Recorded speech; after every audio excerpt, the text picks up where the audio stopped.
मेरा नाम रोहित शर्मा है और मैं पटना बिहार का रहने वाला हूं मूल रूप से। और इस बिजनेस में दोस्तों जिस प्रकार आपको किसी दोस्त या किसी रिलेटिव के माध्यम से इस गैलवे बिजनेस में डिस्ट्रीब्यूटरशिप लेने का मौका मिला, दोस्तों ठीक आपकी तरह आज से लगभग 7 साल पीछे मुझे भी अपने एक दूर के रिलेटिव के माध्यम से इस गैलवे बिजनेस में डिस्ट्रीब्यूटरशिप लेने का दोस्तों मौका मिला, सौभाग्य मिला। कहा जाता है पूरी दुनिया में दोस्तों सिर्फ 5% लोग ऐसे होते हैं जो किसी चीज का निर्णय लेना जानते हैं।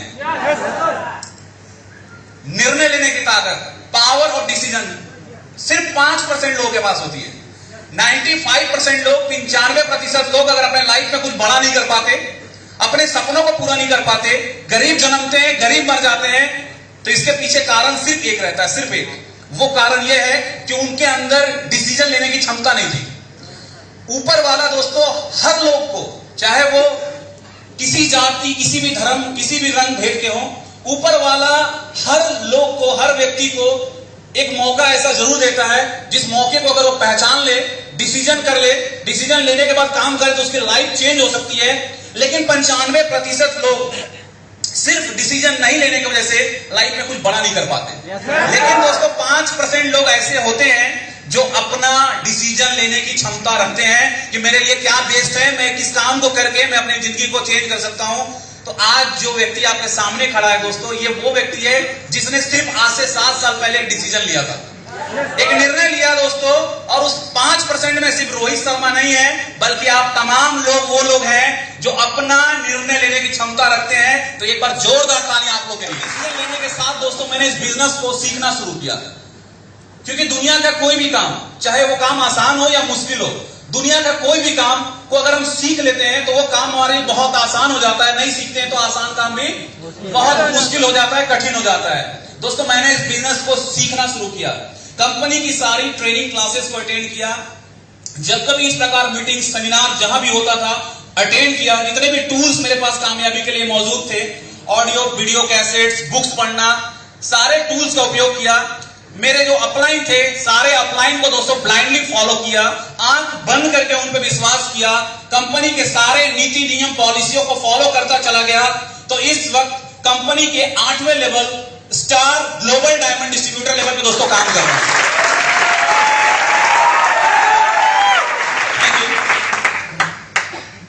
अगर मैं अपने बारे में बताऊं इस बिजनेस में आने से पहले की कुछ बातें आपको शॉर्ट में 2-4 मिनट में, तो मैं आपको बताऊं, मैं एक ब्राह्मण फैमिली से, घर में इकलौता, पिता मिल में काम करते थे, बहुत ही गरीबी वाली लाइफ से मैं बाहर आया हूं।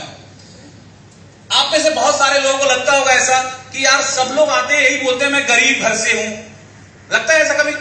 अगर हमारे पास अगर लाइफ में पहले ही से हम करोड़पति, अरबपति रहते तो हम भला बाहर क्यों आते हैं? यस और नो? आपको ये बातें आपके अपलाइन इसलिए बोलते हैं बार बार कि मैं गरीब फैमिली से था, ताकि वो आपको ये एहसास दिलाना चाहते हैं कि आप जो हैं वही मैं भी कभी था। Yes sir. तो एक बहुत ही गरीब फैमिली से, पिता मिल में काम करते थे और बहुत ही शरारती और बहुत ही क्या बोल सकते हैं उसको, बहुत ही लोफर, हाँ बहुत ही लोफर था मैं।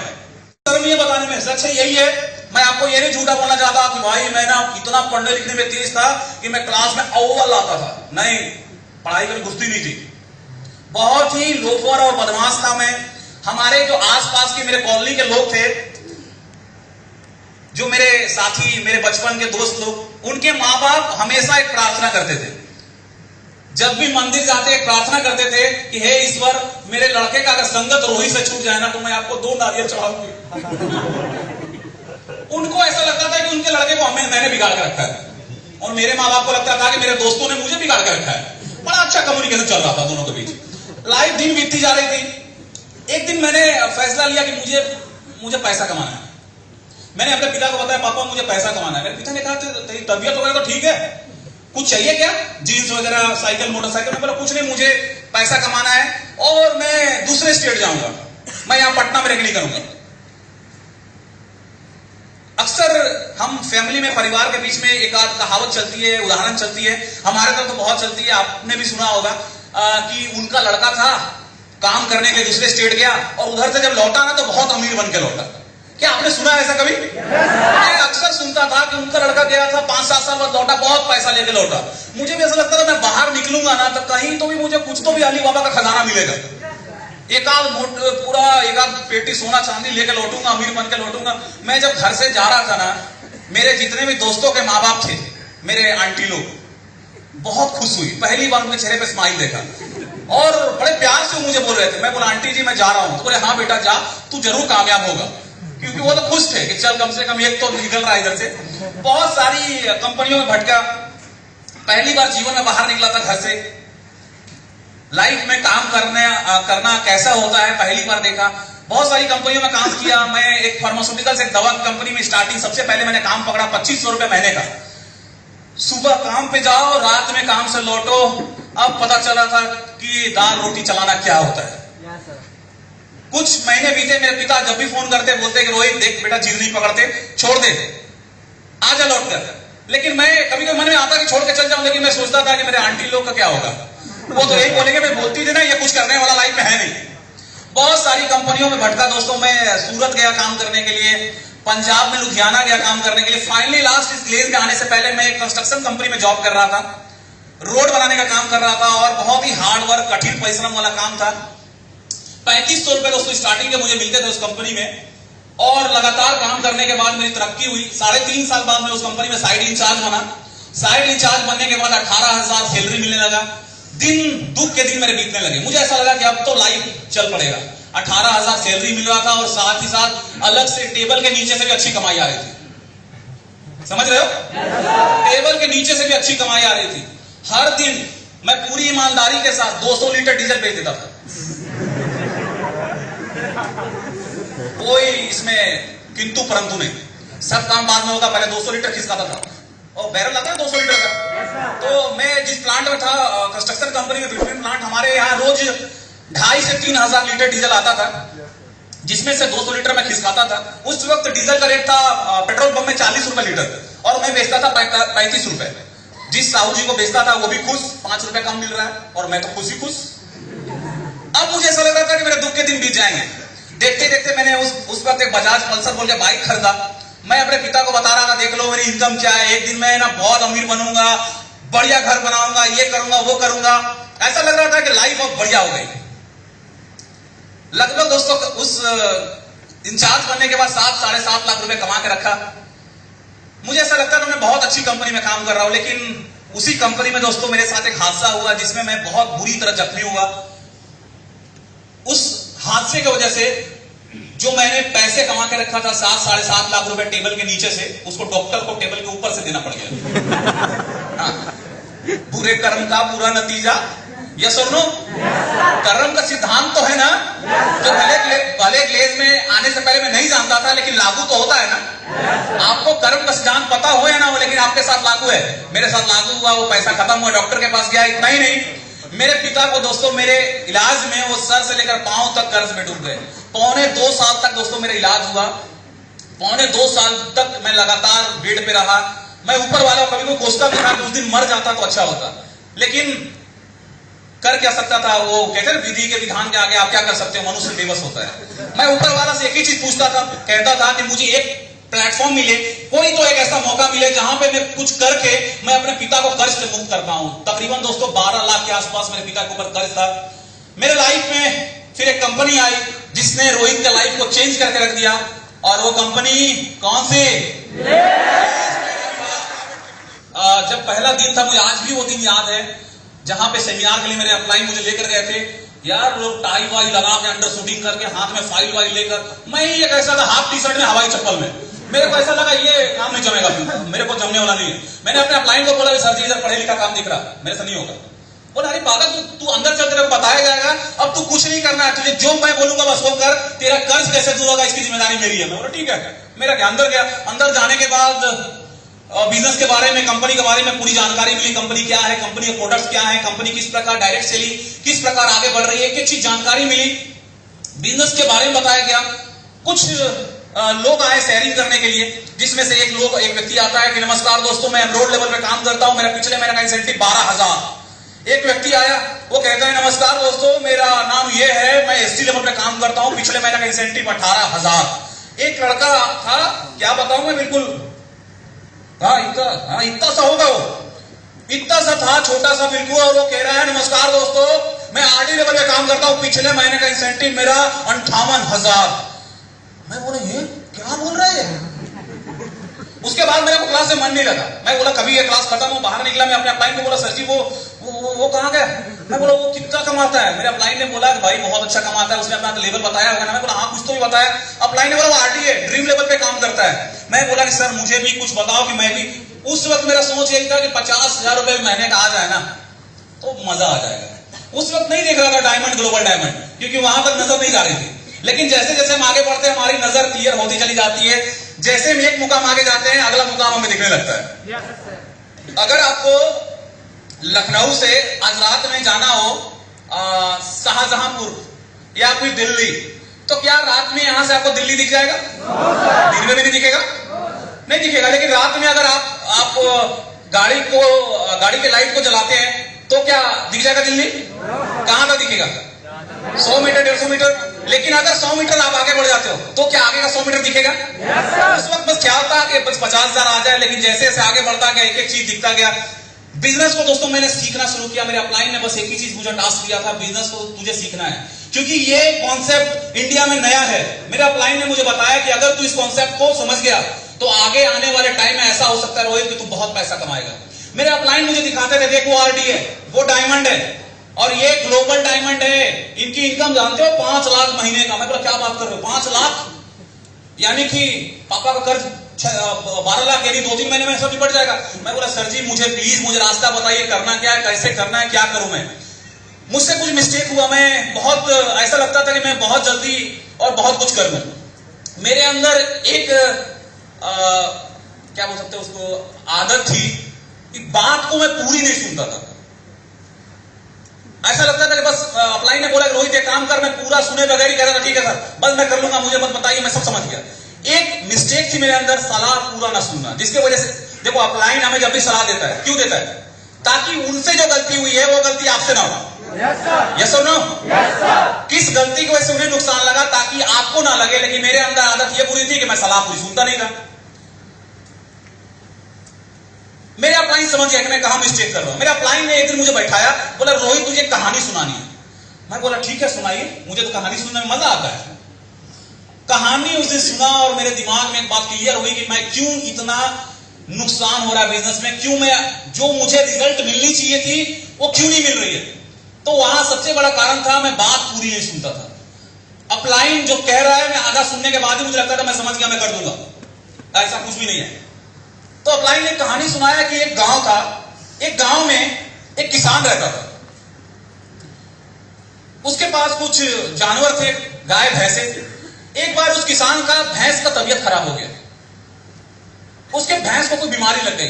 तो गांव में लोगों से पूछता है कि मेरे भैंस को ये बीमारी लगी है, कैसे ठीक होगा। तो वो कहता है कि अरे एक काम करो, ऐसे ही बीमारी श्याम बोल के एक व्यक्ति है, उसको ये बीमारी लगी थी भैंस को, तो उससे जाकर पूछ लो। वो गया श्याम के पास, वो बोला श्याम जी आपके भैंस को बीमारी लगी थी, ऐसा मेरे भैंस को बीमारी लगी है, आपने क्या किया था? उसने कहा श्याम ने कि मैंने अपने भैंस को 5 लीटर केरोसिन पिलाया था। वो भागता हुआ गया, अपने भैंस को 5 लीटर केरोसिन पिला दिया, उसकी भैंस मर गई। मरने के बाद वो बड़े गुस्सा में गया श्याम के पास, बोला अरे भाई तूने क्या बोला, मैंने केरोसिन पिलाया अपने भैंस को, मेरी भैंस मर गई, तेरे भैंस का क्या हुआ था? तो वो कहता भाई मेरी भी तो भैंस मर गई थी, लेकिन तूने बात पूरी सुनी कहां? हेलो, भैंस तो मेरी भी मर गई थी, तूने पूरी बात सुनी कहां? मैंने कहा 5 लीटर केरोसिन पिलाया, तू भी जाकर पिला दिया। तो मेरे से मिस्टेक ये होता था, अपलाइन एक लाइन बोला और मैं पूरा सुने बगैर ठीक है सर मैं समझ गया, हो जाएगा। इस बीच ये चक्कर में मैंने बहुत नुकसान सहा। जब मुझे एक एक चीज पता चला कि डायरेक्ट सेलिंग क्या क्या रहा है, direct selling, multi level marketing, ये बिजनेस एक बना बनाया बिजनेस है। इसमें हम एक्स्ट्रा दिमाग लगाकर, ज्यादा चालाक बनकर हम बहुत बड़ा हासिल नहीं कर सकते। अगर हम ये सोचते हैं कि हम बहुत ज्यादा जानते हैं, हम सब सीखे हैं, मुझे सीखने की जरूरत नहीं है, तो हम कुछ बड़ा नहीं कर पाएंगे दोस्तों। जैसे कि आप अभी न जाने कहां से पूरी ट्रैवलिंग करके, पूरी नाइट ट्रैवलिंग करके, जर्नी करके आप लखनऊ आए हैं। आपके जोन में आपके लेवल वाले और भी लोग होंगे, मुझे पूरा विश्वास है सारे लोग यहां प्रेजेंट नहीं है। क्या सही है? आप लेकिन यहां हैं क्योंकि आपके अंदर सीखने की भूख थी। बहुत सारे लोग को ऐसा लगता है कि यार ट्रेनिंग लेके सीख के क्या होगा, मैं तो जानता हूं, यही तो करना है, वो तो करना है। सिर्फ अपना एक्स्ट्रा दिमाग लगाने की वजह से, अपनी ज्यादा ये दिखाने की वजह से, चालाकी दिखाने की वजह से फेल हो जाते हैं। देखो, डायरेक्ट सेलिंग एक ऐसा बिजनेस है जिसमें कि आपको हमेशा सीखने के लिए आगे रहना पड़ेगा। आप डायरेक्ट सेलिंग में, देखो बहुत आपको लाइन बुरी लग सकती है लेकिन सच है, मैंने जो देखा है वो अनुभव बता रहा हूं। आप मूर्ख बन के जितना ज्यादा सीख सकते हैं, चालाक बन के नहीं सीख सकते। क्या मैं सही हूं? अगर हम अपलाइन के पास जाते हैं और उनको हम खाली दिखाएंगे कि सर मैं सब जानता हूं, समझता हूं, मैं कर लूंगा, इस बीच ऐसा होता है कि हम गड्ढे में गड्ढे गिरते जाते हैं, चोट लगती जाती है। इसमें अपलाइन की क्या दोस्त, वो तो हमेशा बताने को तैयार है, लेकिन हम सिर्फ अपना एक्स्ट्रा दिमाग लगा लेते हैं, हम सिस्टम से बाहर चलने लगते हैं। देखिए, मैं एक छोटा सा एग्जांपल बता रहा हूं कि ज्यादा तेज बनने से होता क्या है और मूर्ख बनने से क्या होता है। एक राजा था, हिरण्यकश्यप। प्रहलाद और हिरण्यकश्यप की कहानी सुने? हिरण्यकश्यप अपने आप को बहुत चालाक राजा समझता था कि मेरे चालाकी के आगे कोई कुछ नहीं है। वो ब्रह्मा जी का तपस्या करता है, कई वर्षों तक घोर तपस्या करता है। कड़ी तपस्या करने के बाद ब्रह्मा जी प्रकट होते हैं। ब्रह्मा जी कहते हैं, बोलो हिरण्यकश्यप तुम्हें क्या चाहिए, मैं तुम्हारे तपस्या से खुश हूं, मैं तुम्हें वर देना चाहता हूं। हिरण्यकश्यप ने कहा, मुझे अमर कर दो। ब्रह्मा जी ने कहा, नहीं, ये नहीं हो सकता, मृत्यु लोक में तुम आए हो और मृत्यु लोक में जो आता है एक दिन उसे जाना पड़ता है, तो मैं ये वर नहीं दे सकता, तुम कुछ और मांगो। हिरण्यकश्यप को ऐसा लगता था मैं तो बहुत चालाक हूं, मैं ठीक है, आप अमर होने का वरदान नहीं दे सकते, मत दीजिए। वो मन में सोचता है मैं कुछ ऐसा घुमा फिरा कर मांगूंगा कि मैं ले देकर अमर बन जाऊं। हिरण्यकश्यप कहता है, ठीक है, तो मुझे वर दीजिए कि मैं न दिन में मरूं न रात में मरूं, न घर में मरूं न घर के बाहर मरूं, न मैं अस्त्र से मरूं न मैं शस्त्र से मरूं, न मुझे कोई आदमी मार पाए न मुझे कोई औरत मार पाए। ब्रह्मा जी ने कहा, तथास्तु। बहुत खुश था, अरे मैं तो अमर बन ही गया ले देकर। हेलो, मैं तो अमर बन ही गया ले देकर। मैं आपसे जानना चाहता हूं, हिरण्यकश्यप मरा था कि नहीं मरा था? न दिन था न रात था, न घर के अंदर था न घर के बाहर था, न स्त्री मारा न पुरुष मारा, नरसिंह अवतार।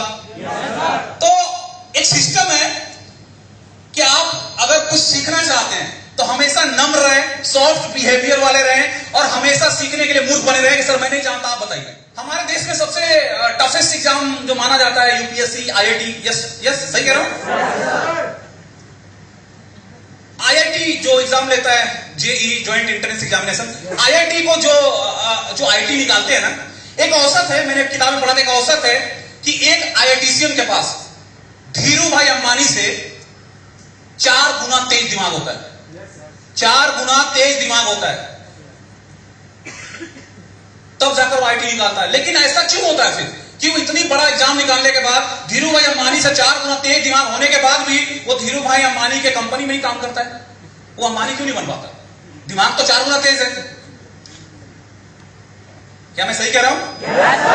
इसके पीछे कारण है, उसके अंदर उसको ऐसा लगता है कि मैंने देश का सबसे टफेस्ट एग्जाम निकाला है और मेरे पास बहुत तेज दिमाग है, मुझे और सीखने की जरूरत नहीं है, मुझे कौन क्या सिखाएगा।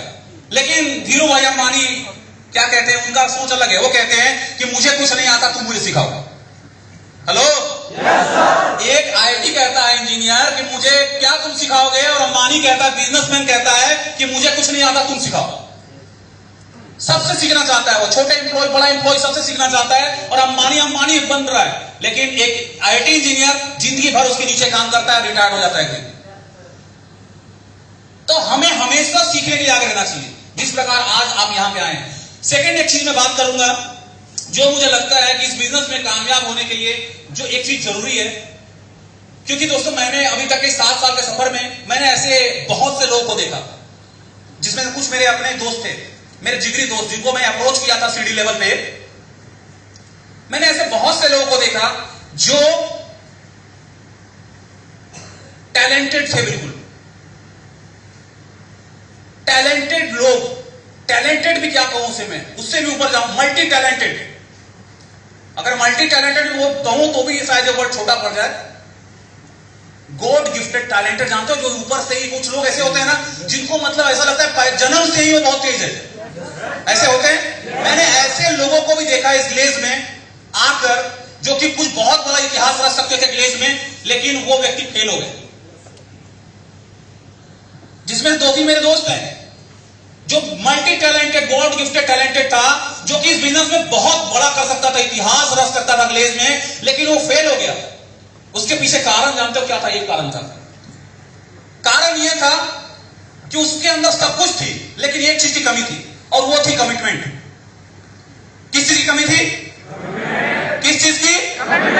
किस चीज की? उसके अंदर कमिटमेंट बोल कोई चीज नहीं था। आज अगर वो इस सेमिनार में बैठा, आज मोटिवेट है, तो 2-4 दिन जम के काम करेगा, और चौथा दिन के बाद फिर से वही जिंदगी, फिर से वही बदमाशी, फिर से वही शरारत, फिर से वही ट्रेनिंग क्लास नहीं जाना, बात नहीं सुनना। तो 2-3 दिन 4 दिन मोटिवेट रहता था, फिर से उसकी सारा कमिटमेंट खत्म। वो जब कोई अपलाइन मिले, सिखाए, बताए तो ठीक है सर, और 2-4 दिन अच्छा करता था, फिर से वही रूप जो कि उसके अंदर जो पीछे कामयाबी को रोक रहा था, उसी रास्ते पे चल पड़ता। हमारी कामयाबी में दोस्तों कमिटमेंट का बहुत बड़ा योगदान है, बहुत बड़ा। हम में से बहुत सारे लोग क्या करते हैं, कमिटमेंट करते तो हैं, लेकिन कुछ ही दिन के लिए करते हैं। जबकि मेरा ऐसा मानना है कमिटमेंट एक ऐसा चीज है कि आप अगर इस बिजनेस में स्टार्ट हो, क्योंकि मैंने किया है चीज, क्योंकि मेरे ऊपर एक फोकस क्लियर, शुरू से एक चीज क्लियर था कि मैं इस बिजनेस में क्यों हूं, मैंने क्यों स्टार्ट किया है। मेरे पिता के ऊपर कर्ज से मेरे पिता डूबे हुए थे, मेरा क्लियर था क्यों। मेरा कमिटमेंट था कि जब तक इस बिजनेस में दोस्तों महीने के लाख आना शुरू ना हो जाए, मैं चैन की सांस नहीं लूंगा, चाहे उसके लिए मुझे 1 महीना लगे, 1 साल लगे, या मुझे 5 साल लग जाए।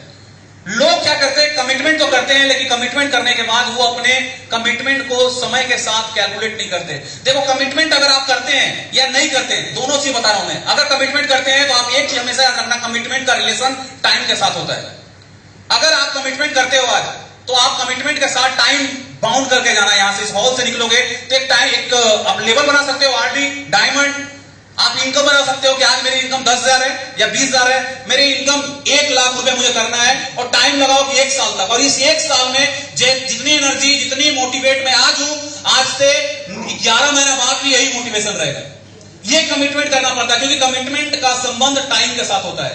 एक किसान अगर बीज लगाता है खेतों में, तो किसान जब बीज लगाता है ना, तो उसका कमिटमेंट क्या रहता है पता है? कि मुझे इस बीज से एक दिन अंकुर निकलेगा, पौधा बनेगा, एक दिन विशाल वृक्ष बनेगा, और मेरा इसका फल मैं खाऊंगा, मेरा पूरा परिवार खाएगा, मेरी पीढ़ी खाएगा। लेकिन किसान जानता है कि सिर्फ कमिटमेंट करने से कुछ नहीं होता। अगर मैंने कमिटमेंट करके एक बीज लगाया है, तो मुझे टाइम भी देना पड़ेगा। क्या देना पड़ेगा? टाइम भी बाउंड करना पड़ेगा, टाइम भी देना पड़ेगा। अगर एक किसान बीज लगाने के बाद हर 2 दिन के बाद वो बीज को निकाल के चेक करे, क्या कुछ हुआ कि नहीं हुआ, लगता है कभी नहीं होगा, हाँ फिर 5 दिन बाद कुछ हुआ कि नहीं हुआ, तो उस किसान को जीवन भर फल नहीं मिलने वाला। ठीक उसी प्रकार हमारे साथ भी है। हम 2 दिन 4 दिन मोटिवेट होंगे, कमिटमेंट लेकर काम करेंगे, और 1 महीने बाद लगता है मेरे से नहीं होगा यार, ना वो शर्मा जी का किस्मत अच्छा था, मुन्ना भैया किस्मत अच्छा था, हाँ कमलेश भैया किस्मत अच्छा था। आपको टाइम देना पड़ेगा उसके लिए। 2 दिन 4 दिन बाद वो किसान की तरफ चेक मत कीजिए। अगर किसान को उस फल चाहिए तो उसको एक टाइम देना पड़ेगा। आज अपना टाइम डायरी में लिख के जाना आप कि मैं 1 साल तक, 2 साल तक अपना लेवल, अपना इनकम, जो कुछ आपको लगता है आप सेट करके इस हॉल से निकलना। आप देखना आपको बहुत बेटर रिजल्ट मिलेगा। दूसरा, आप हमेशा एक चीज याद रखना कि आपका जो सबसे बड़ा मोटिवेशन है, वो है मोटिवेशन जो आपको दे सकता है, वो कोई रोहित शर्मा नहीं है, कोई आपके डीडी और जीडी नहीं है, वो आप खुद है। आपको मेरी या आपके अपने अपलाइन की बात 2 दिन 4 दिन 5 दिन तक आपको ऊर्जा देगी, लेकिन आपके कामयाबी में अगर कोई सबसे बड़ा बाधक है तो आप खुद हैं, और अगर सबसे बड़ा सहायक भी कोई होगा तो आप खुद होंगे। आप वो व्यक्ति हैं जो अगर आपने चाहा तो जीवन भर अपने आप को मोटिवेट रख सकते हो, और आप ही वो व्यक्ति है जो आप हर कुछ दिन के बाद डिमोटिवेट हो जाते हैं। इसलिए आप हमेशा इस बात को याद रखना कि आपको हमेशा अगर कोई मोटिवेट रख सकता है तो वो आप खुद हैं। सेकेंड चीज आती है कि आपको अगर इस बिजनेस में बहुत बड़ा कुछ करना है, लाइफ में इस बिजनेस से हासिल करना है, तो आपको एक ड्रीम देखना चाहिए, एक सपना देखना चाहिए कि आपकी सच में ड्रीम क्या है। कौन सा ऐसा चीज है जिसको हासिल करने के बाद आपकी जीवन बड़ा मजे में बीतेगा। कौन सा ऐसा ड्रीम है। हम क्या कहते हैं पता है, हम देख के ड्रीम बनाते हैं, यार उन्होंने एक गाड़ी लिया हम भी लेंगे, उन्होंने वो बाइक लिया हम भी लेंगे। लेकिन सच में आपके अंदर जो ड्रीम है ना, आप तलाश भी रहे हो कि कौन सी ऐसी चीज वो है जिसको अगर आपने हासिल कर लिया ना, तो आपकी जीवन बहुत खुशी में बीतेगा। किसी को देख के कॉपी मत करना, अपने अंदर झांकना कि सच में आपको क्या चाहिए। तो आप सबसे पहले एक ड्रीम बनाओ जो आपको हमेशा ताकत देगी। हमारे कंपनी के डायरेक्टर सर कहते हैं ना, संजीव छिपर सर, कि dreams are the most powerful energy. वो ड्रीम्स में कमाल की ताकत होती है। तो सबसे पहला कि कामयाबी के लिए आपको ड्रीम देखना है। दूसरा, ड्रीम तो देखना ही है, लेकिन ड्रीम कैसा देखना है? बड़ा ड्रीम। कैसा ड्रीम? कैसा ड्रीम? क्या मेरी आवाज दिखाई दे रही है?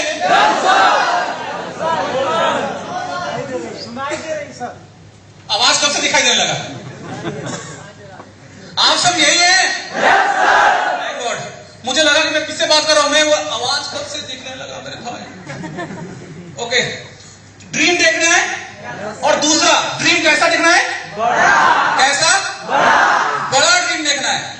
अब ऐसा नहीं कि आपने एक ड्रीम देखा कि मैं इस बिजनेस में आरडी बनने के बाद एटलस साइकिल लूंगा और पेंडल मारकर ट्रेनिंग क्लास लूंगा।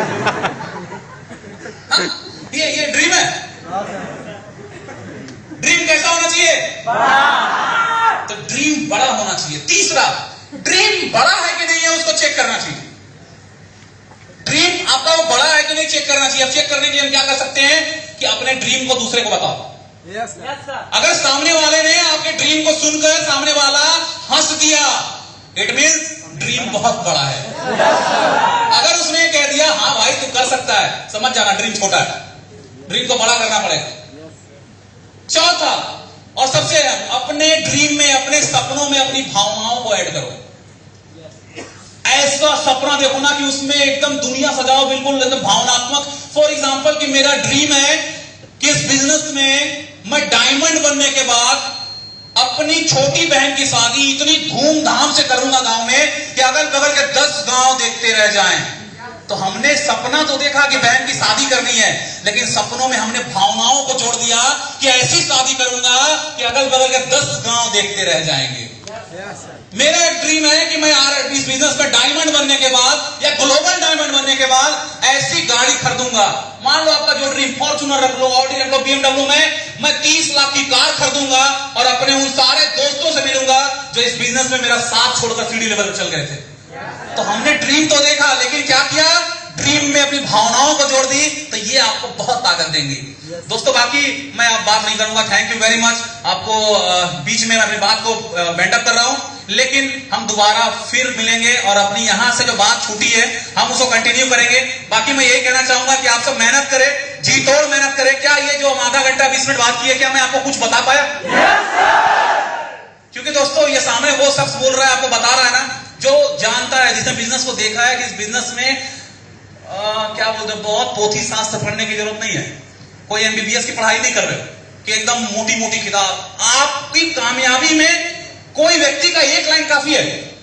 किसी शख्स का एक लाइन जो कि आपको यहां टच कर जाएगा और वो एक लाइन आपके जीवन को चेंज करके रख देगा। दोस्तों, मेहनत करें। मैं ऊपर वाला प्रार्थना करूंगा कि आपको वो सारे सपने जो आप देख रहे हैं, बड़े से बड़े सपने, सारे सपने ग्लेज से पूरा हो। Thank you very much. Thank you.